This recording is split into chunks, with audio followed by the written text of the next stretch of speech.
Добро, почитувани представници на медиумите, почитувани граѓани, денеска 4 тима на Социјалдемократскиот сојуз сме во 3 општини во Скопје. Тоа е Центар, тоа е Чаир и тоа е Гази Баба. Двата тима токму овде се сретнавме на плоштадот на главниот град и продолжуваме со агендите во Центар. Ги гледате околу мене се раководството на СДСМ, пратениците, советниците. Не досасува и не е со нас председателот на нашата партиска организација, господинот Мирослав Шиповиќ. И тој не е денеска со нас заради тоа што е председател на Советот на општина Центар.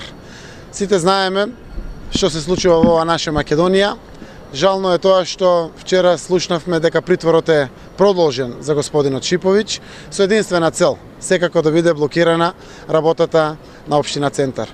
И еве после извештајот на Европската унија од Советот на Европа, оваа влада продолжува да токму спротивно ги практицира сите укажувања од страна на Европската унија, нотирани јасно и гласно во извештајот.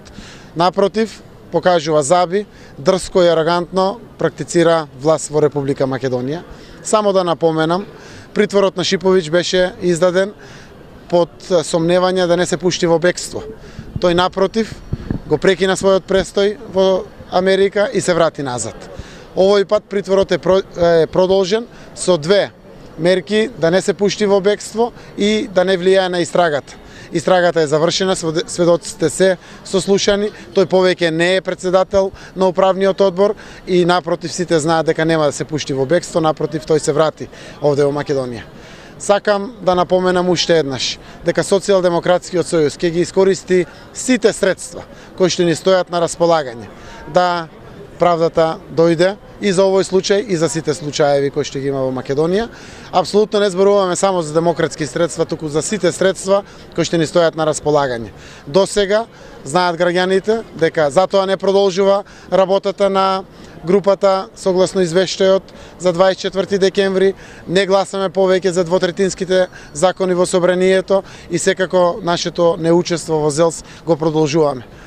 Продолжуваат и многу други мерки кои што сега денеска ги најавуваме, а секако ќе бидат имплементирани во периодот кој што предстои. Ние сме убедени дека никој нема да живее со орлите во оваа земја. Се е минливо и менливо. Овој срам и ова злоба која што власта ја испраќа секојдневно во оваа наша мала Македонија, на никому не му е од полза. Се надеваме дека ќе преовладе умот, паметот ќе се врати, за да можеме пополека да ја вратиме и среќата и спокојот на граѓаните. А убедени во оваа наша промоција која што ширум Македонија ја правиме, дека граѓаните секој ден се повеќе и повеќе ќе сваќат дека постои пострекна иднина за сегашните и идните генерации. Благодарам.